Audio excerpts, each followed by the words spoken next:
Bismillahirrahmanirrahim. Assalamu alaikum wa rahmatullahi wa barakatuh. Wa alaikum assalam wa rahmatullahi wa barakatuh. Can you all hear me and see me clearly, inshallah? Okay, alhamdulillah.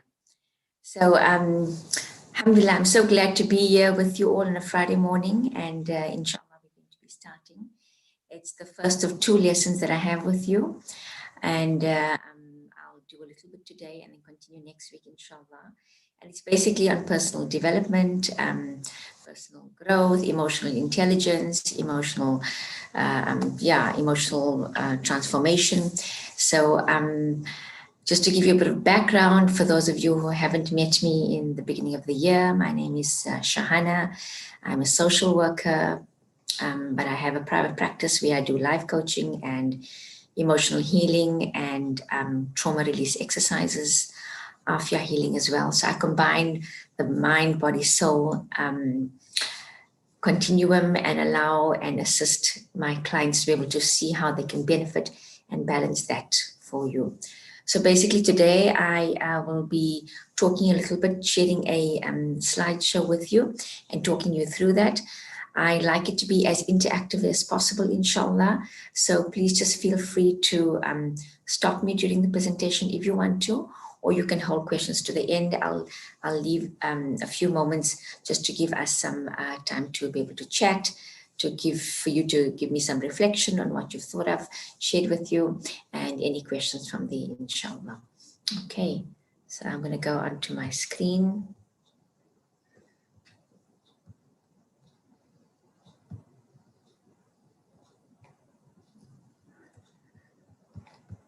Not that one, sorry. Yep. I'll get there now. Okay. Alhamdulillah. There we go.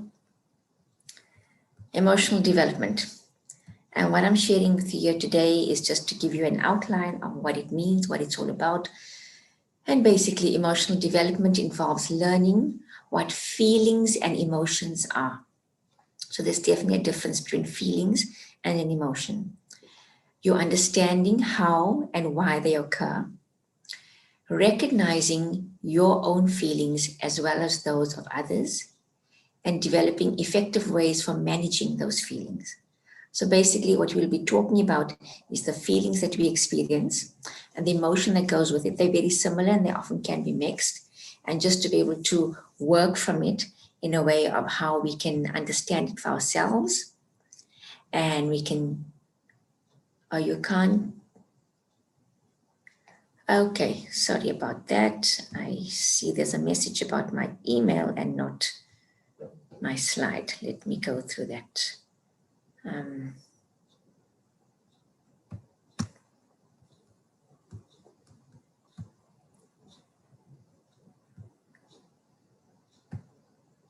Is that better?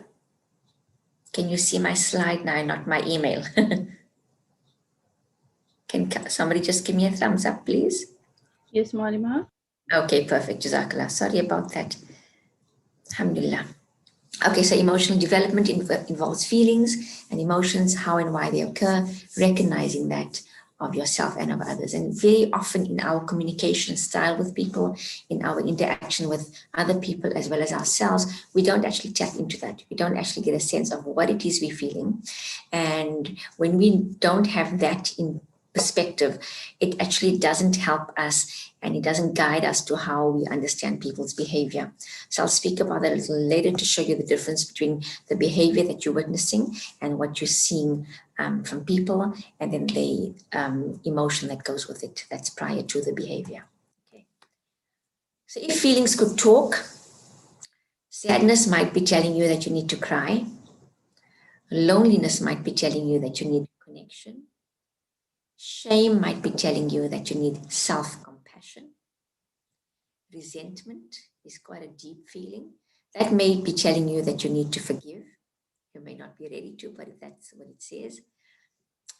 Emptiness, a feeling of emptiness, may be saying you need to do something creative or fulfill that void and fulfill that emptiness.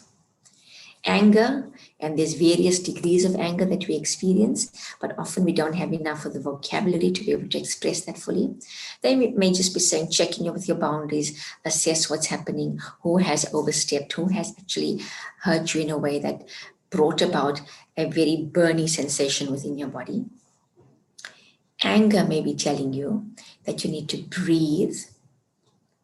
Anxiety may be telling you that you need to breathe. And stress may be telling you that you need to take one step at a time. So it's very important for us to be able to look at the feeling that we speak about and then look at the connection to that. Often that is very mixed and fudged, and we find that's confusing. So if somebody asks me something, how am I feeling? I go, I'm okay, I'm fine, alhamdulillah. That doesn't tell the other person much about me. Now, I can choose to just say those very gentle words because perhaps the connection with the other person is not so deep and intimate, and I don't really want them to know more about my intimate state at the moment. So that's fine. But if you're talking about somebody that you are close to, whether it's a family member, whether it's a group of people within your home circle, your spouse, your children, we usually would like us to be able to connect and chat with each other on a more intimate level, because that then opens up discussion. It opens up a lot of more understanding to who we are and what we're all about and what triggers us. So these here are just a few feeling words to give you a sense of some of the variety that we can utilize in our vocabulary to be able to first recognize for yourself what's happening, and secondly, then share with other people. Once people have a sense of that, then it helps them to be able to work with you and navigate through that. If it means you need some connection time, and if you recognize that for yourself, the next person then can offer to be in contact with you to be able to connect more, or to give you the space if you need connection on your own. Because very often we forget that we need reflection time and connection time ourselves. So it's important to be able to look at this and be able to work through that. But how do we do that? We need to first get a broad understanding of who we are, what are we all about. Because we are not just us as in the person you see in the mirror. We are a configuration of many aspects. So I've got here 5 aspects to social and emotional learning. And I'll go through the circle with you just to get a sense. And I'd like you to jot down on the side of your notebook, a little bit of a few words that come to mind. And you can always go back later to be able to just assess what have you meant by those words and maybe go deeper into it. So we look at self-awareness and we think about, okay, are we aware of ourselves? Do we recognize what emotions we are feeling and what value we have in life? Because often things trigger us because it's different to our value system. So you need to know what your value system is, and then the emotion that is linked with that value system. And then you can get a sense of where your strengths and your challenges lie. Notice we're not saying weaknesses, we're saying challenges, because weaknesses can put us in a very different space. And we want to look at those kind of things as opportunities for growth and development. If we think of something as a weakness, it often blocks us and we create a boundary and we go, oh, I can't do that. It's out of my reach. Whereas if it's a challenge, if it's something that you're striving towards, then that's the very first step that you're planting a seed in your own mind to say, maybe this is something I can try and do. I can do one step at a time to be able to see if I can accomplish that. So it's a better form of vocabulary, which then promotes a thinking capacity in your brain, which then brings about action within your body. And it makes it more doable and achievable that way, inshallah.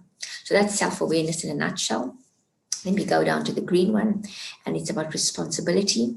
It's about responsible decision-making. Because very often in life, there's decisions that need to be made by ourselves. Are you comfortable to make certain decisions? Or do you rely on other people to be able to guide you and you just follow through that way? That may be fine most of the time, but there is a point when you need to start being accountable for your own actions, for your own deeds.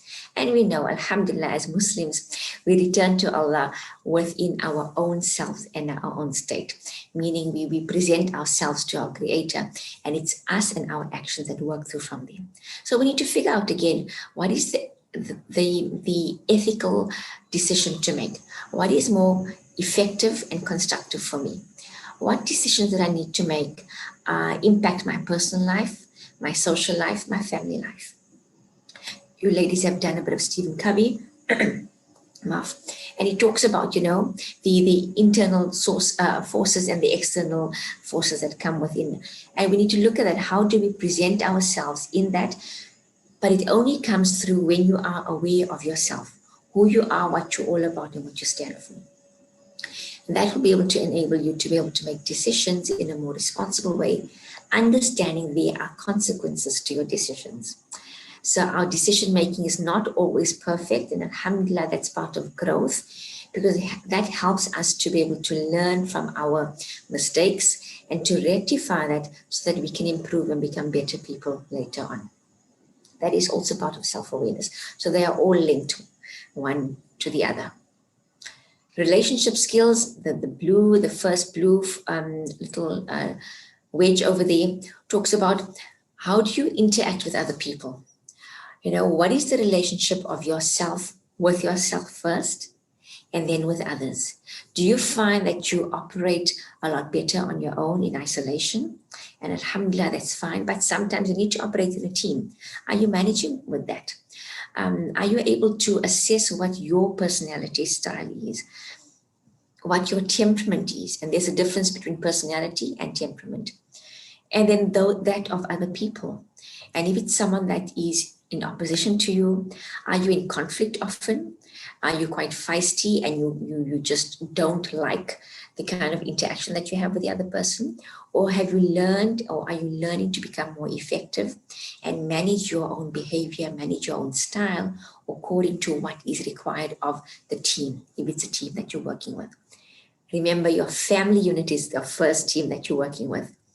And we need to remember that and understand that, because we are teaching the younger members of our family and as well as us learning from the older members of our family, and the other way around too, in working with a team and different personalities, different emotions, different tension levels within that space. That will help you go on in learning a social skill which is effective, and then take it from there to develop relationships with other people in your outer circle. The next blue wedge is social awareness, basically understanding what other people are going through. But you can only tap into other people's emotions and awareness of that when you are fully aware, or as aware as possibly you can be, of yourself. Meaning, what emotions do I go through? What triggers me? What sends me on a very beautiful high note? What brings me down?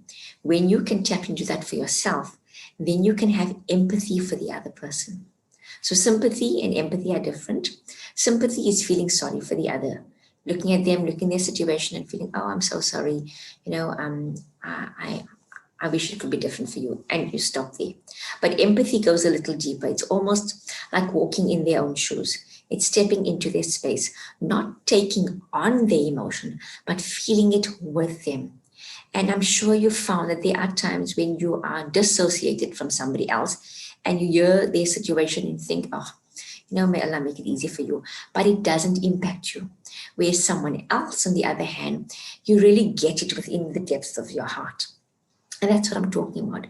But you need to be able to not transfer that into your own space. Meaning you have a gentle boundary that you don't go home and feel devastated and you cannot eat and you cannot function properly because you're so in tune and in touch with the other person. There's a fine line between that, and you need to recognize how far do you take it. If it's too far, you need to bring it back a little bit so you can feel for the other and be actively involved in promoting some justice, in promoting some support and help, because you probably are the more stronger of the two in that situation, and you want to utilize that strength of yours rather than have it as a disadvantage. Then we have self-management is our last wedge, which is basically managing your emotions and your behavior. to achieve your goals. And that's very important, simply because we've spoken about understanding your emotions, getting a sense of where you fit in, looking at strengths and challenges. We've looked at, becoming effective in your interactions with other people. But now, how do you put it all together? How do you marry that to be able to manage it? Some days we know we're not having a very great day, but we need to present ourselves. You need to present yourself into class. You need to work on a particular project. Are you going to bring in your emotion that is pulling you down into your particular situation, which does not necessarily need to be known to other people? Or are you able to keep that apart for a time being, focus on what needs to be done, and then go back into your space where you can become effective and work on it? If you're not able to navigate that and do that, if things get brought in with you, if you drag your baggage along with you and you show other people that you're carrying this, sometimes it gives people the sense that they don't want to be in your space because it may be very negative energy. And then we feel the difference. So you need to be able to just figure out what it is. And that's what emotional learning behavior is about. It's about trying to figure out where am I, what am I all about, and how am I bringing it in or keeping it separate. It doesn't mean being false. It means being quite authentic and true to yourself. And if you can wage that and keep that very balanced, alhamdulillah, you feel so accomplished because you know there's something that's heavy, but I didn't bring it into the space that will need to hear about it. And I go back and I'll be able to try and work with it in a way that's more effective. Okay. So I'll just give you a few seconds to take that in. And then we go on to the next one. So I'm bringing Erikson's stages of development here, simply because he talks about this in terms of from birth till old age. But I want to share with you how sometimes we can navigate through these stages if we haven't actually accomplished it.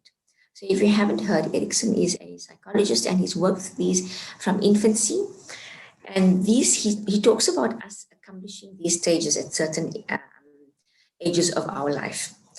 So for example, infancy, it's usually about 0 to 18 months, where he talks about the child needs to develop basic trust.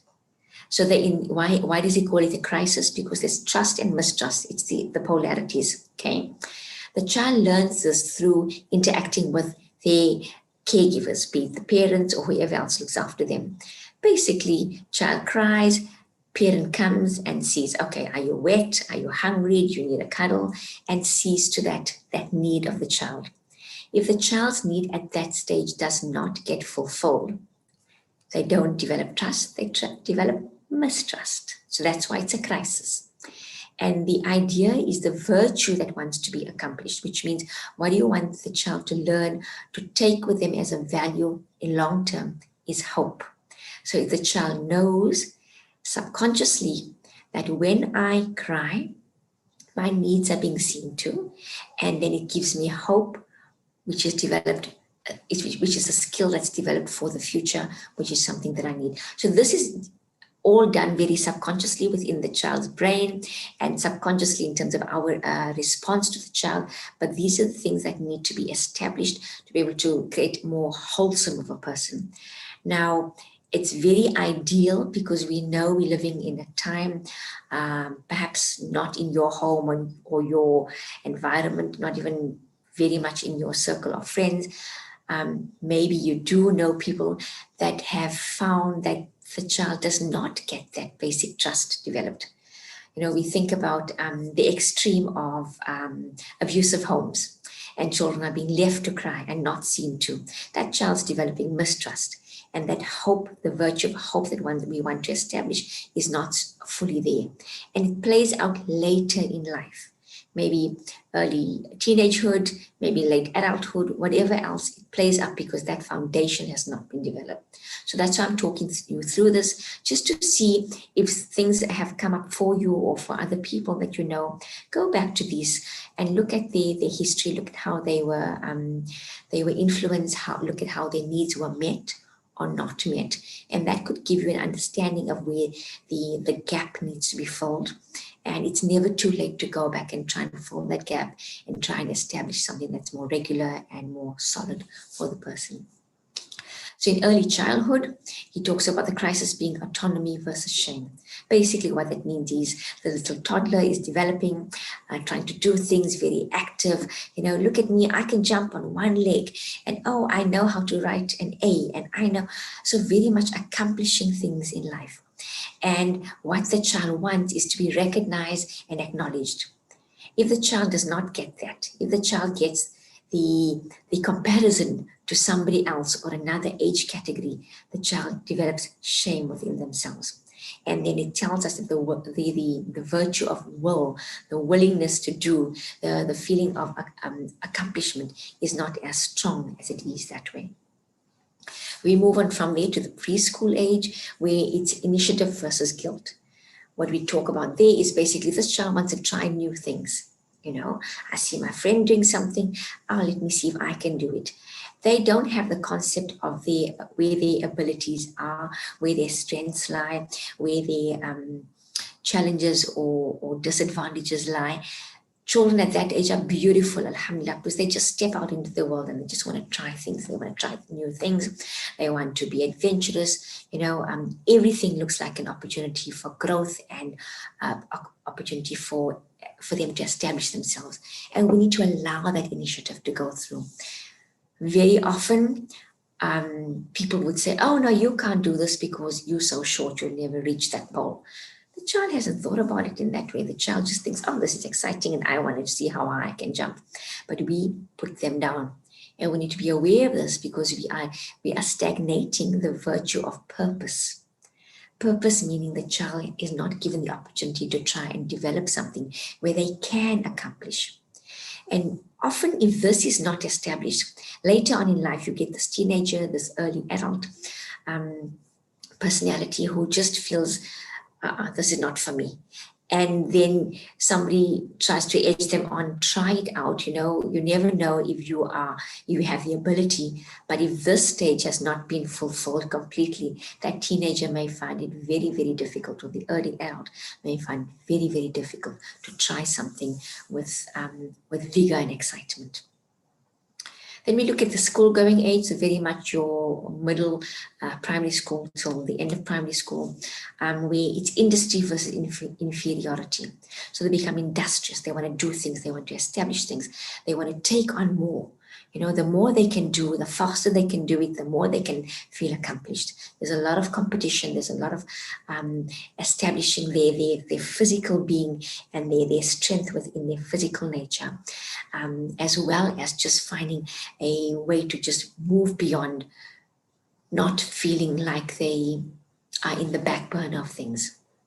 However, they can feel inferior when they don't accomplish, when they are not established and they're not industrious enough. So, for example, they take on a task and they think, great, I can do this. And halfway through, at the end of the task, they feel, I am actually like very far off from, establishing this. The goal is not going to be achieved. Other groups or other people are finding that they're moving on from there. And that's where the inferiority comes, where the complex is, I'm not good enough. I can't do this. And the virtue there is competence. We want them to achieve competency. We want them to move on from there. And that can be stunted. Adolescence is a big one, simply because it's where are they in terms of their identity? Do they know who they are and what they're all about? Their bodies are changing, their hormones are moving on, and they're trying to establish themselves and how they fit into society, their bodily structure, their facial structure, their interaction with other people. And we say identity diffusion simply because they get diffused and they trying to figure out if they can marry somebody else's identity into theirs and if that makes sense to them. The fidelity aspect of that is just the fact that they don't feel whole and complete, and they want to be able to work out a system that makes them feel happy with who they are, because the love of themselves is not fully established that way, and they more critical of their inward emotions, their external experiences, and their external figure and form to other people. The young adult is very much in the phase of intimacy versus isolation. basically trying to figure out, okay, now I'm looking at a 15-year-old, 16-year-old going up to at least 21-year-old, okay, finishing school, starting a new form of studies, becoming aware of my gender, my needs, looking at possible relationship, marriage, taking on from there. So I'd like this. It feels like it would be good for me. But I'm too scared, I'm too shy, I'm too nervous, I'm not established enough, I don't have enough skills, I'm not confident, I can't speak well, my physical form is not great, so I'd rather just retract and become isolated within myself. I'm going to focus on my studies, I'm going to focus on finding a job and isolate from there, because that is the difficulty and the strife that they're feeling. But we want them to achieve the virtue of love, to be able to feel confident within themselves first, love themselves before they go out to other people. So this is where we need to start looking at you, young ladies, because I would guess most of you fall into that category. Some of you may be finishing off identity versus identity diffusion, and then we're going on to the last three that way. So think about where you were established in the first few stages, if anything has shortfall, and then we look at how you're moving on from here. Generativity versus stagnation is the middle adulthood. So that would be probably from like 25 onwards to probably close to 40-ish. So it's quite a large gap. And it's basically now I'm moving on. I feel confident.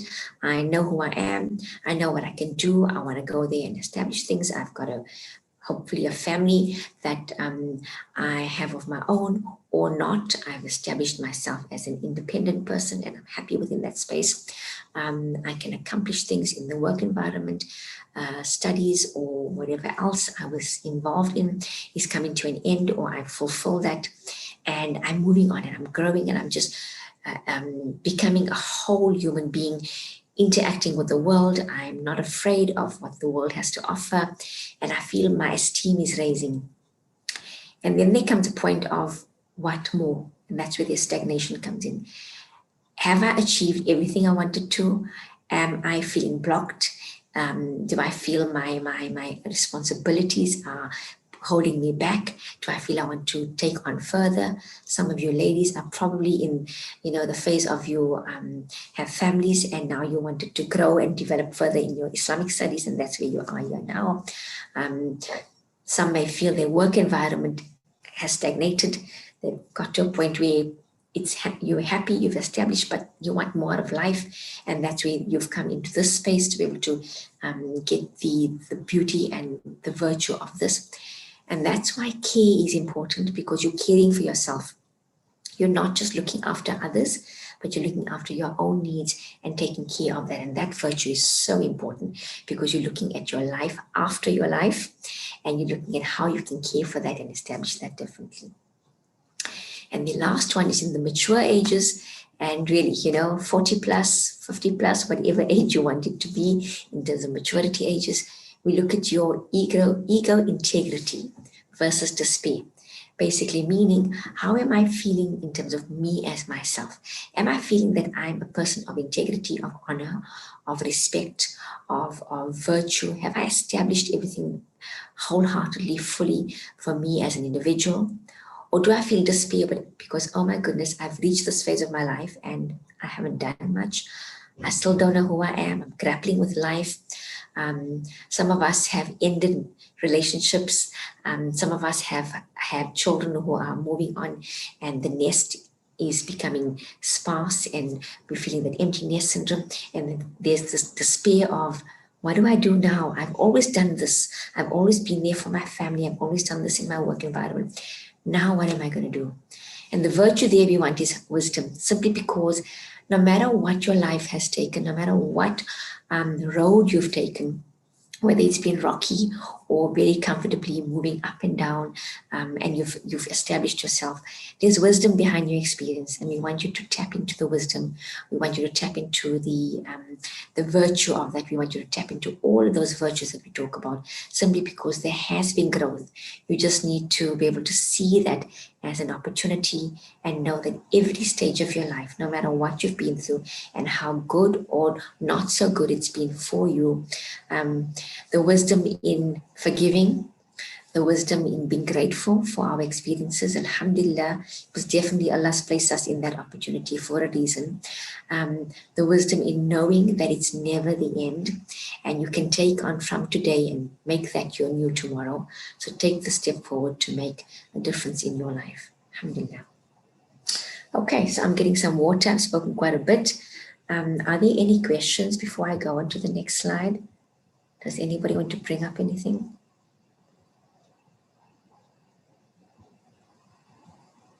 No? Okay, I'll move on, inshallah. So we're talking about social emotional development, and these are just terms I'm going to share with you. Social emotional development includes your self-image, the ability to express feelings appropriately, to be able to identify and respond to the feelings of others, and to form and sustain social relationships with others. I hear somebody mic is on. Somebody wants to speak and say something. Nur Jahan? Nureen Johar. Is that the person? Are you wanting to say something? No, maybe not. Okay, can I ask you to please just then mute your microphone? These concepts are here, and just for us to read through them. So the self-concept is basically traits and habits, abilities, motives, social roles, goals, and values that define how we see ourselves. The self-efficacy is the belief that you can accomplish what you want. So becoming efficient in what it is that you want. And the important parts of social emotional development. So I've spoken through all of these in terms of the circle that we had initially and brought some of it into your Erikson stages. Development of these concepts or beliefs allow us to feel confident and competent enough to explore environments. And that's where the stages of development come in from Erikson, because if you've worked through them, then it gives you that competency and the confidence to be able to move on from there. It also then allows you to engage in authentic learning experiences, meaning you're being truthful with what your life experiences are, and you're realizing that some of it are beneficial to you, and you want to take on that knowledge and work from there, and realizing and just being truthful and honest to yourself that some experiences have been very devastating, very difficult and challenging, and what you want to do is take the good and the experience from this. So you're being authentic and true to yourself in that respect, and then learning to move on from the next step. When we're able to appropriately express our feelings and have self-control, as well as identifying and responding to the feelings of other people, we'll build a strong base for forming and sustaining social relationships with others. So that talks about firstly establishing your self-identity, your identity of your feelings and emotions, and then you have the ability to respond to the other person. And that's when our interactions come in. So sometimes you may look at your life now and you think, oh, I just can't get along with that person. I don't know why. It's about going back to your own, and authentically going back to your own identity, to your own self-concept, to be able to understand what is it in yourself that is not able to work comfortably with that kind of personality. That gives us a better understanding, because it's always about looking internally and changing me, not changing the other person. It's easier to point fingers at other people, but we cannot change the other person. We need to be able to adjust our own management of behavior towards the other person. And if the other person changes, alhamdulillah, we invite them to change and we welcome that. But we want us to change because we become the better person in that respect. And that's a big thing, because when we're engaging with other people, our relationships with other people, we always see fault in them. And we always think, no, I'm fine, this is the way I've done it all my life, and that's what I'm going to do. But we need to look in. If you've done it that way all your life, maybe something needs to be adjusted now, because maybe there needs to be some shift and growth. Maybe you've done it that way because that's a stage of development that you've been in that you haven't completely fulfilled. So you've adapted and you've avoided some things. And now this person is coming into your space to irritate you, but it's giving you an opportunity to look internally and to figure out, okay, alhamdulillah, I need to grow in this area.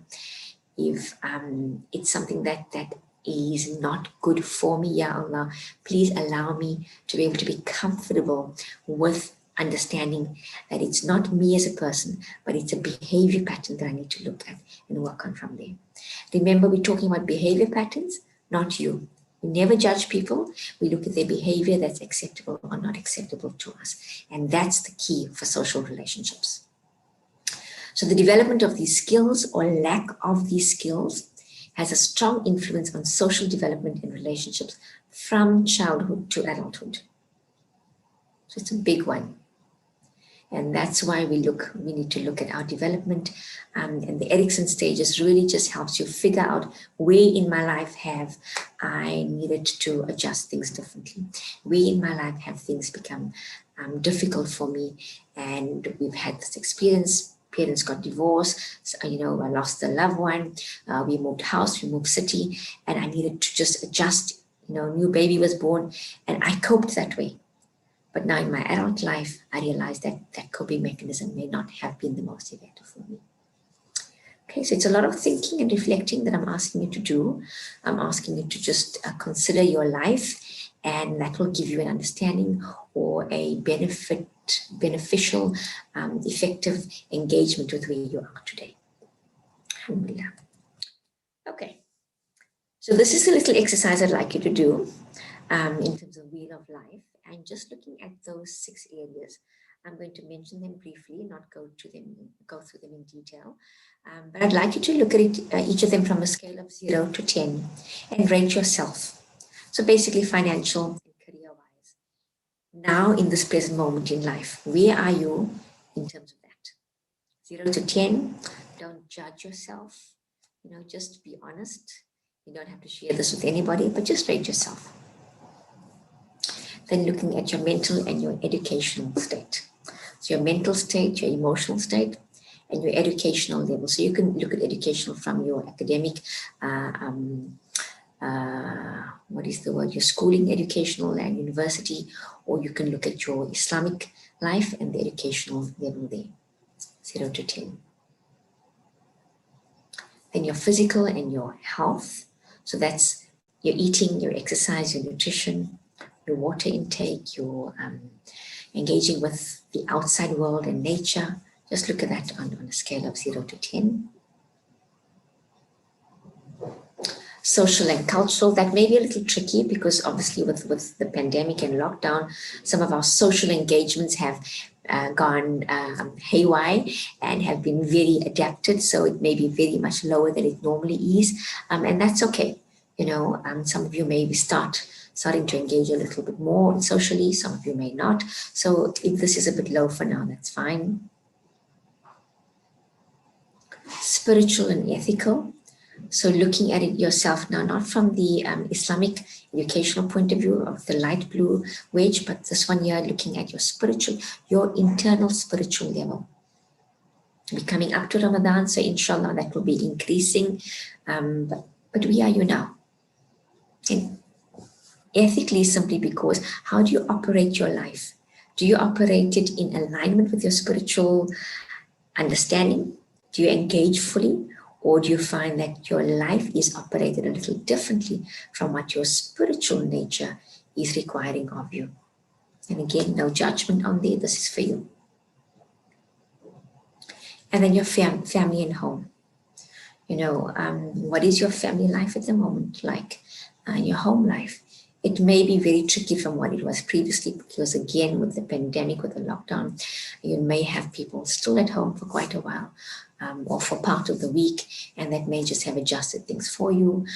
So it may not be as smoothly operating as you would like it to be. So once you've tallied that, 0 to 10 for each of them, just get a sense, and maybe you can just graph it in terms of highs, lows, and look at that. Don't do anything with it, just look at it. Are you surprised? Are you quite in awe of where you are, because you didn't realize, something's actually quite higher than I thought it would be? I've been complaining about things not working well, but wow, it's actually on quite a high scale. And just get a sense of that. And maybe what I'd like you to do later on or over the weekend is do one for you in terms of your future. Where would you like yourself to be in each of these areas? And then compare that and see if there's a difference, and then see how you can send the message internally to try and start working on that to make a difference. So we're not going to be very forceful in you have to do this in this area of your life, but just plant the seed. It's called seeding. We're planting the seed, and then with your navigating through your year, you're watering that seed. You're giving it some sunshine, some warmth. You're watering it in some areas, and slowly, alhamdulillah, that seed will start, germinating, forming a very much more an outer cover before it cracks through the ground. And by the end of the year, I'd like you to look at that and see if things have developed further from there, things have blossomed, if things have first bloomed and then blossomed, alhamdulillah. Because many a times, when it comes to our personal development, when it comes to our own growth, you don't have to be vigorous. You don't have to push yourself too hard. It's a gentle nudge. It's a very soft touch that you need to give. And that's why I say just plant the seed and leave it there. Because through osmosis and your interaction with life and your experiences, you slowly are able to work on that. But now and again, just revisit the wheel, revisit other areas of your life that you set for yourself. Not necessarily goals, because goals can be a bit intimidating and forceful, but just gentle experiences and reminders of where you'd like to be. And you'll be surprised how comforting it is to not pressurize yourself, but you're still moving on from there. Alhamdulillah. Okay. So we're looking at feelings. And like I said earlier on in one of the slides, we talk of feelings and we don't realize what an advanced array of feelings there are. We often say, I'm good, I'm bad, alhamdulillah, I'm fine, happy, I'm sad. But I've just put a few feelings out here to give you an understanding of it. Look at the emojis. And we work with that with our phones. But do we engage with those words? Do we engage with the vocabulary of those feelings? Excited and surprised, rather than just, I'm really happy. There's a difference in those. I'm sad, or I'm really angry, or I'm unhappy, but not super angry or sad. I'm sick, as in physically sick, or I'm sick of this experience, I can't stomach it anymore, or I'm bored, meaning I'm just switched off from it.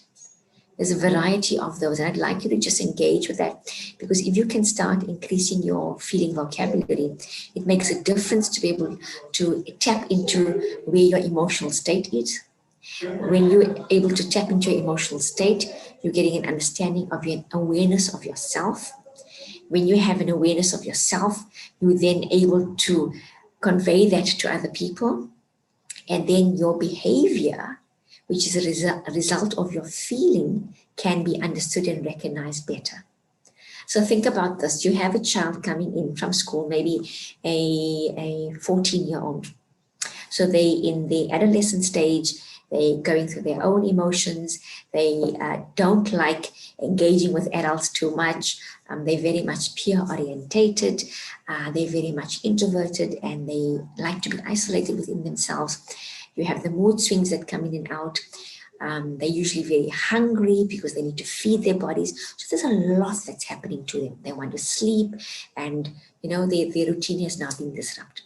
So this 14-year-old comes home, and you and I are excited. You want to hear about school. It's their first week of school. You want to engage with them. And this child comes home, drops the bag at the door, goes into their room, slams their door, answers one or two sentences of yours with a grunt, if you're lucky, a word or two, and that's it. Now, you as a parent see this, and what do you feel? Probably a little irritated, probably a little confused, because you go in with excitement, you want to hear more, you want to engage with them. This child, on the other hand, their behavior is showing you something.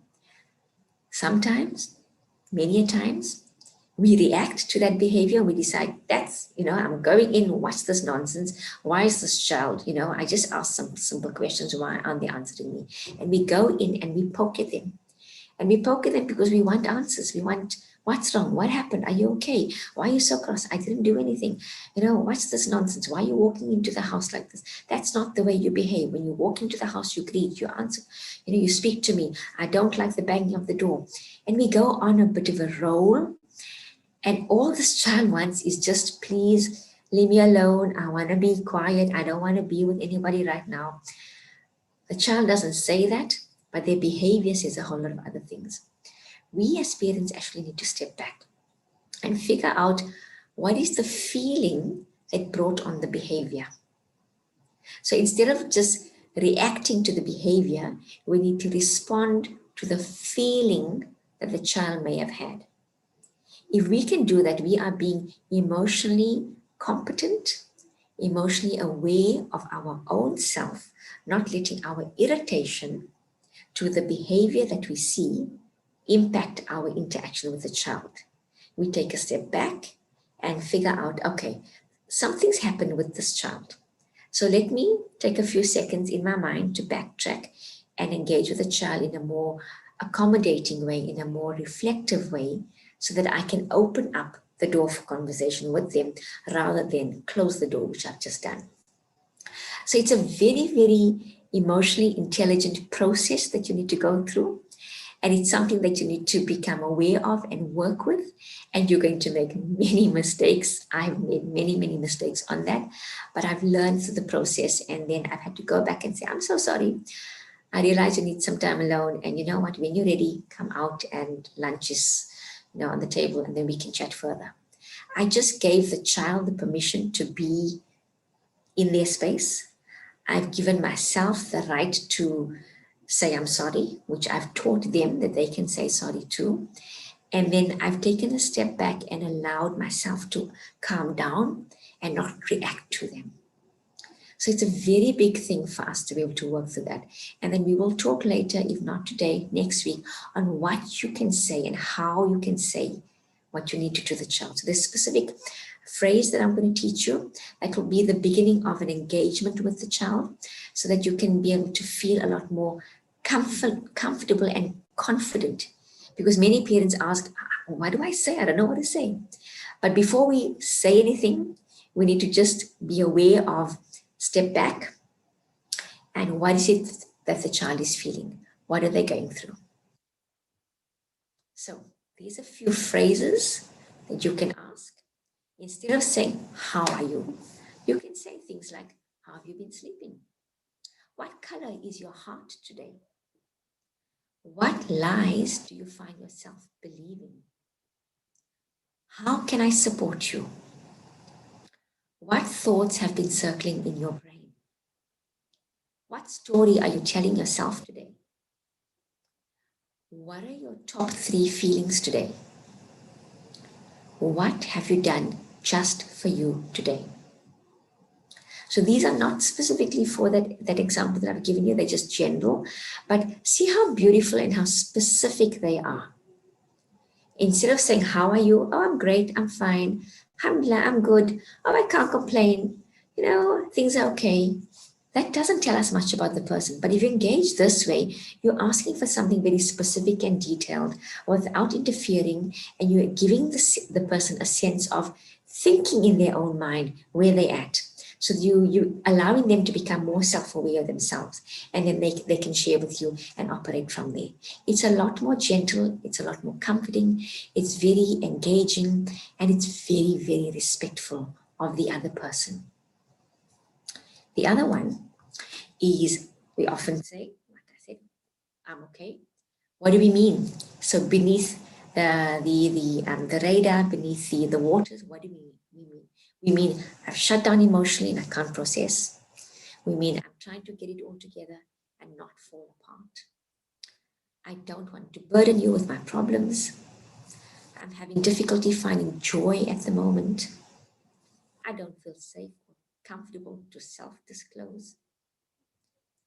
Things are off and I'm not feeling myself. So often people aren't even fully aware of that for them, of themselves.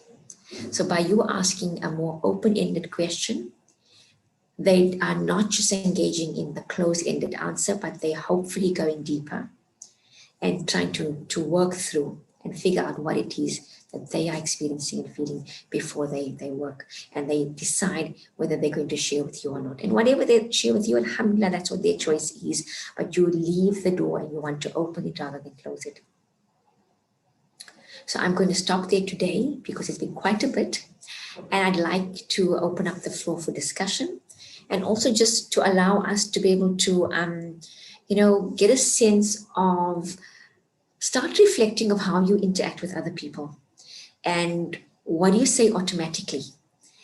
And then stop yourself, or next time ask the same question differently or answer it differently, and get a sense of, how do you feel about this? Are you comfortable in sharing, or is this too disclosing? Or get a sense of where you are in your wheel, look at the stages of development that Adolescence spoke about, and just start thinking and feeling what's happening for you in your own thinking capacity, in your own thinking space. And then next week, inshallah, we will go on from giving you more specific tools of how to use all of this information, which was awareness, which was, gathering of specifics today, and inshallah then we can put the 2 weeks together, and hopefully you can go on feeling a lot more emotionally secure, emotionally competent, and emotionally aware of where you are and who you are. Alhamdulillah. Okay, so if there's any questions or any comments, we've got I think about 5 minutes. I'm just going to allow you to, I'm going to open the floor and allow you to unmute yourself. If you can, show me your screen and then, ask a question from there, inshallah. So bismillah, whoever wants to.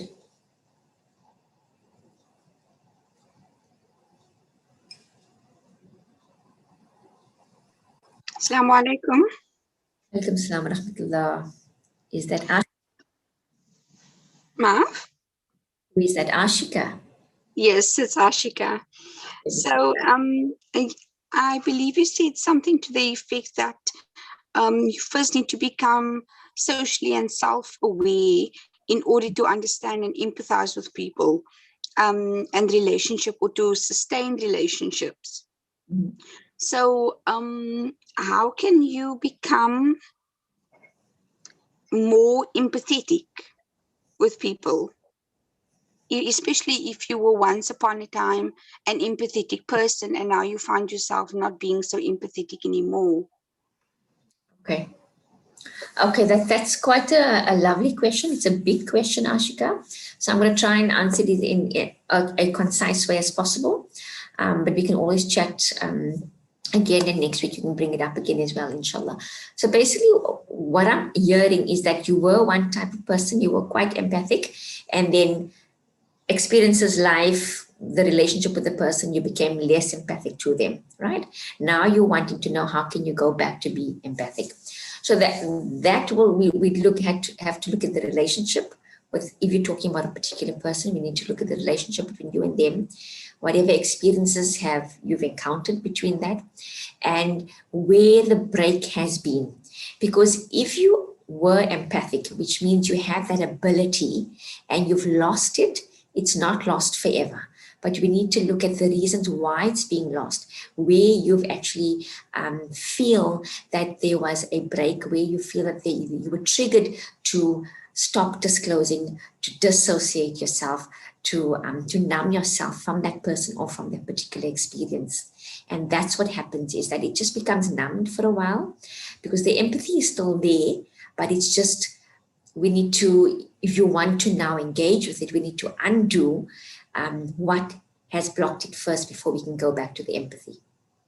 So I hope that answers it in a nutshell, but if it isn't, then I can always talk with you more, inshallah.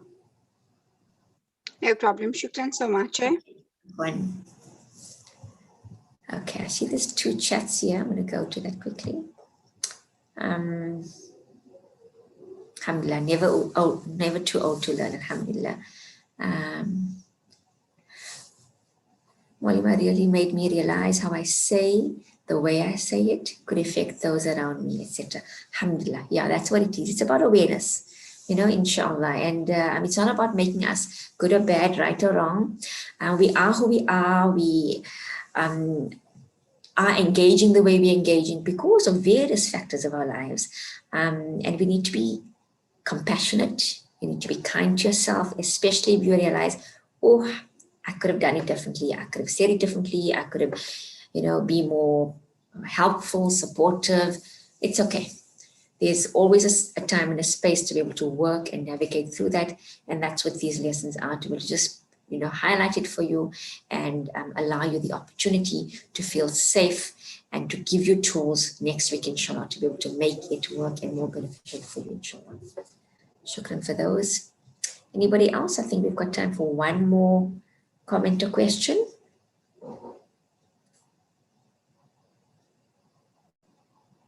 You all okay? Okay. So it is already 11 o'clock. I'm going to finish off, inshallah. If anybody has questions or any reflections or anything, then we can start off next week with that, inshallah.